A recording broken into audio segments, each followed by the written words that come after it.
Happy Friday. You are here for Reviews on the Record.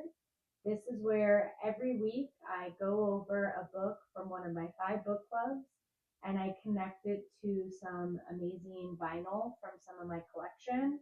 And then I pose a question to our community and hopefully generate some conversation around it. So for this week, I'm going to be focusing on my themed book club. So this book club, there are about 7 of us all over the country, and we choose a theme for the month, but we all read different books.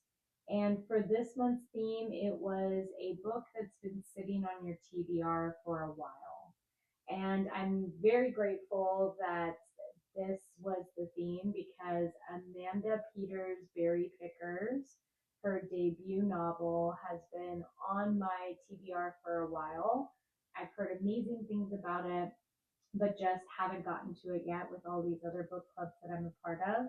So I was really grateful to be able to have a chance to listen to it. So I did listen to this book and I'm really glad that I did. I think the voice actors in it were amazing and really brought the story to life.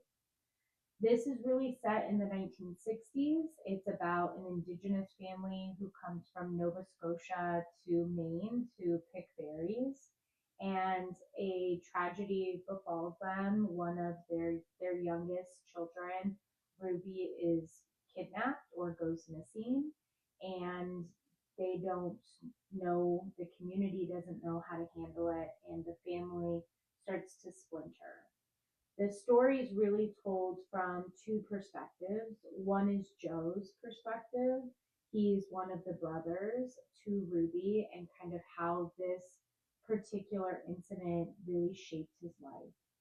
And the other is told by Norma, who is a young girl that's growing up with a white family.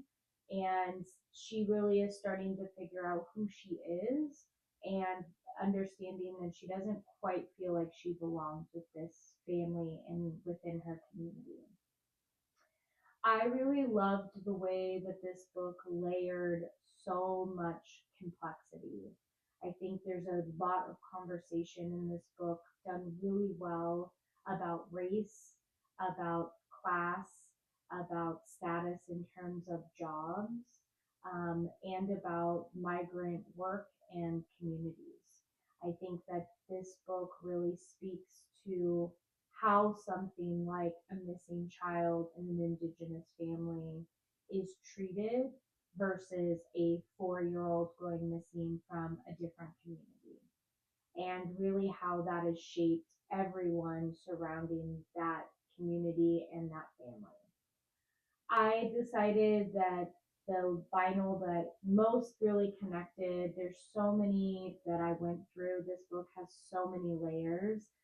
So I chose Amy Winehouse and particularly Rehab as the song to really connect to this book for a variety of reasons. I think this whole album is beautiful and tragic, and alcoholism plays a big part of why Amy did a lot of what she did.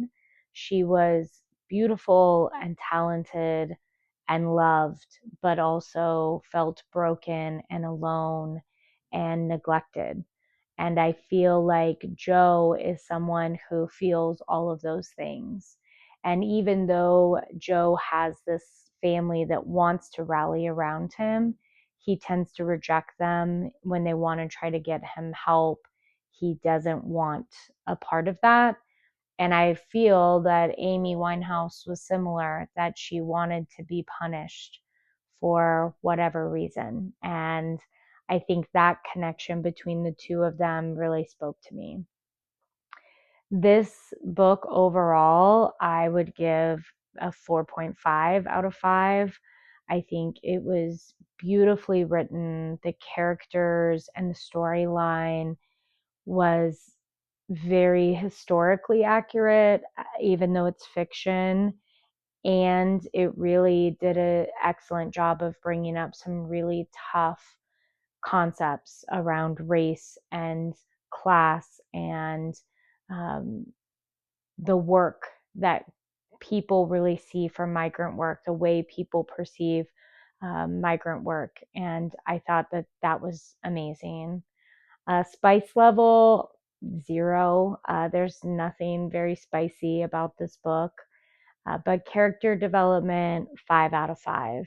I think that each character that has a meaningful role really blossoms into someone or brings things about their environment to shape who they are in such a meaningful way.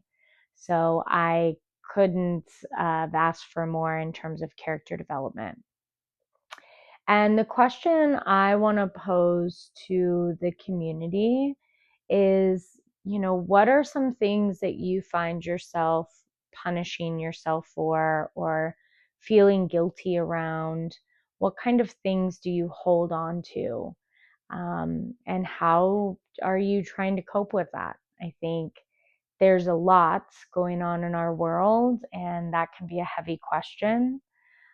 For me, I think I hold a lot of shame and guilt around my relationship with my father and his addiction and alcoholism. I think there was a lot of covering up that I did for my dad when I was young, and there was a lot of hating him when I was a teenager. And up until when he passed, I think I had a really complicated relationship that never really got resolved. And it's something that I work through all the time by really trying to be an advocate for people that are suffering with substance abuse and supporting their families and setting strong boundaries, but also understanding where their family's coming from. So I'd love to hear what you all think, what you hold on to. I think our world is at a place where we should let some things go, especially if we're harboring things we don't have to. Thank you again for being here on another Friday, and I'll see you next week. Tried to make me go to rehab. I said,